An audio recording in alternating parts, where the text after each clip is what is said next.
Pro-Russian activists have now seized the mayor's office in Ukraine's eastern city of Donetsk, in a move which adds to fears that the country's government has little control over the region. Kyiv in recent days announced the launch of an anti-terror operation to take back occupied buildings in several towns near Ukraine's border with Russia, but so far the action appears to have had little success. Ukrainian Prime Minister Arseniy Yatsenyuk and several Western powers say the Kremlin is behind the unrest in East Ukraine, and Yatsenyuk has accused Moscow of exporting terror to his country. The Russian government denies such allegations, but some observers believe Russian President Vladimir Putin will use the continuing chaos as a pretext to send in troops. Such tactics would mirror those he used last month when Russia invaded and then annexed Ukraine's Crimean Peninsula.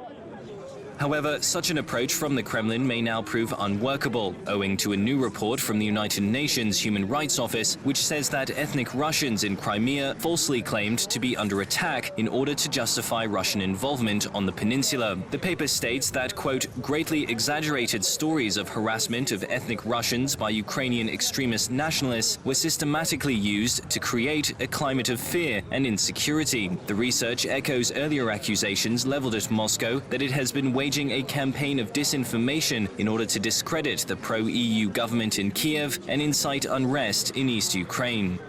The report says that we do not have any credible evidence of issues that would justify concern on the part of the Russian-speaking population of Ukraine.